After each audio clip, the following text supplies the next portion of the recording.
A gente vai aprender muito com essa passagem aqui de Mateus capítulo 14, verso 22, eu tenho certeza que vai agregar muito. E diz assim: E logo ordenou Jesus que os seus discípulos entrassem no barco e fossem adiante para outra banda, enquanto despedia a multidão. E despedida a multidão, subiu ao monte para orar à parte, e chegada já a tarde estava ali só. E o barco estava já no meio do mar, açoitado pelas ondas, porque o vento era contrário. Mas à quarta vigília da noite, dirigiu-se Jesus para eles caminhando por cima do mar. E os discípulos, vendo-o caminhar sobre o mar, assustaram-se, dizendo: É um fantasma, e gritaram com medo. Jesus, porém, lhes falou logo, dizendo: Tende bom ânimo, sou eu, não temais. Aqui no primeiro versículo nós já aprendemos algo, o verso 22. A parte A, grifa essa parte.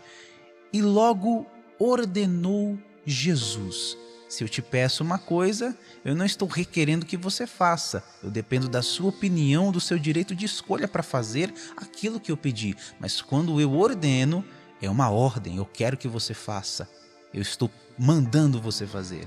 E o que Jesus estava fazendo aqui era exatamente isso. Ele olhou para os discípulos e disse: Eu estou mandando vocês entrarem no barco. E os discípulos não queriam entrar no barco. Por quê? Por um motivo muito simples. Antes dessa passagem aqui, houve uma outra passagem em que Jesus estava no barco com os discípulos e o texto diz que Jesus dormiu na popa do barco e sobreveio uma grande tempestade. O mar começou a ficar agitado e os discípulos tiraram a água, jogavam a água para fora do barco e em dado momento eles falam: Senhor, não te importa que pereçamos? Ou seja, nós vamos morrer, o Senhor não liga. E aí Jesus, com toda a autoridade, olha para o mar e diz: Cala-te. E olha para o vento e diz: Aquieta-te. Eles ficam atônitos, dizendo: Quem é este que até o vento e o mar lhe obedecem? Então eles meio que ficaram traumatizados daquela outra vez, porque falou: opa, da outra vez deu ruim. E agora era bem pior, porque da primeira vez Jesus estava com os discípulos. E agora Jesus não ia junto, porque o texto diz que Jesus ia para um outro lugar orar à parte, enquanto os discípulos iam no barco sozinhos. Ou seja, eles ficaram com muito medo, desesperados. Eu imagino um olhando para o outro falando: peraí, ele não vai? Ele não vai estar mandando a gente sozinho? Meu Deus, o que vai acontecer do outro lado? Então eles ficaram com medo, por isso Jesus ordenou. E aqui o primeiro princípio que a gente aprende é o princípio da obediência. Nós precisamos obedecer, porque a vida com Deus, a partir do momento que você entrega a sua vida ao Senhor Jesus Cristo, você não é mais o dono da sua vida.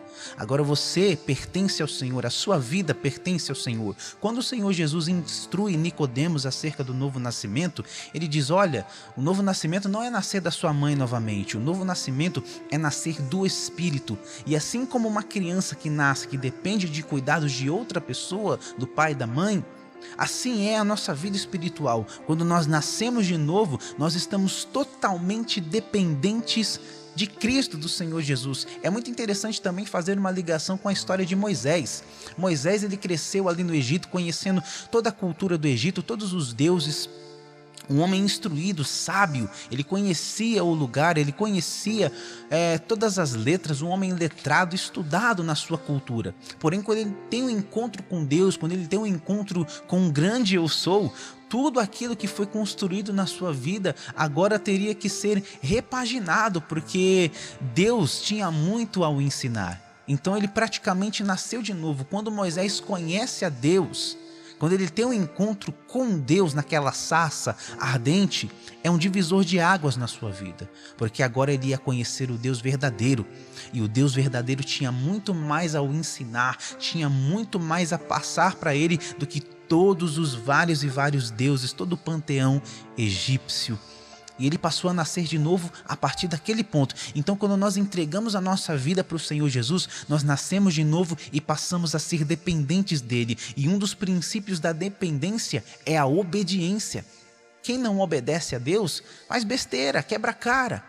Então a primeira coisa que o Senhor Jesus nos pede no nosso início de vida com Deus, para você que está começando a sua vida com Deus agora, obediência é o princípio. E tem coisas que o Senhor Jesus vai nos ordenar para fazer que a gente não vai querer, que a gente não vai ter vontade de fazer, mas é necessário, porque ou isso vai ser bênção para você no futuro, ou vai ser bênção não só para você, mas para sua casa, para sua família e para sua história. Amém? Então o primeiro ponto é obedecer, ainda que a ordem seja contra a nossa vontade. E Jesus ordenou que os discípulos entrassem no barco. E agora a história segue, o texto segue dizendo que os discípulos entraram no barco e Jesus foi orar à parte. Porém, ali no verso de número 25, diz que à quarta vigília da noite, Jesus dirigiu-se para eles. É aquela parte que Jesus vem andando por cima do mar. E se o texto está dizendo que aqui haviam quatro vigílias, significa que houveram anteriores, períodos anteriores. As vigílias são períodos, ok? E na primeira vigília eu imagino que o mar estava bem calmo. Quando eles saíram, né, ali com o barco em primeira vez, o mar estava tranquilo, o mar estava sereno e calmo. E aqui eu posso definir e entender, dentro desse contexto de vida com Deus, que o mar calmo, o mar tranquilo, o mar sereno, ele pode também representar o nosso primeiro amor. Porque quando a gente começa a nossa vida com Deus, né, ainda que o Senhor nos mande fazer algumas coisas, a gente até vai, até obedece. É um prazer de estar no culto, é um prazer de glorificar, de adorar o nome do Senhor, porque é o nosso primeiro amor. Eu já senti essa sensação. Eu tenho certeza que você também já sentiu aquela sensação de estar aberto para obedecer, para fazer a obra, para louvar, para pregar, estar disposto a falar de Jesus para todo mundo que você vê, para todo mundo que você conhece. Então essa sensação é muito natural no primeiro amor. E nós temos que resgatar, querido, isso. É importante a gente resgatar isso para os dias de hoje, porque no primeiro amor existe uma alegria, existe uma vontade, existe, sabe, um desejo de buscar o Senhor, e isso nós precisamos resgatar, porque a gente está muito parado. Vamos ser sinceros, você e eu, nós estamos muito parados, nós estamos muito relaxados, a gente não quer mais saber de orar, não quer saber de ler a Bíblia, e nós precisamos resgatar a essência do primeiro amor. Lembra da passagem de Apocalipse, onde o Senhor Jesus instrui a igreja dizendo: lembra-te, pois, de onde caíste e arrepende-te. Volte ao primeiro amor, volte às primeiras obras, volte a me servir com alegria, com entusiasmo. É necessário que a gente traga esse princípio do primeiro amor para as nossas vidas. Então, o mar sereno e o mar calmo, ele tipifica, ele representa o primeiro amor. Ele pode representar também o primeiro amor. Mas aí vem a segunda vigília. E a segunda vigília, o céu vai escurecendo.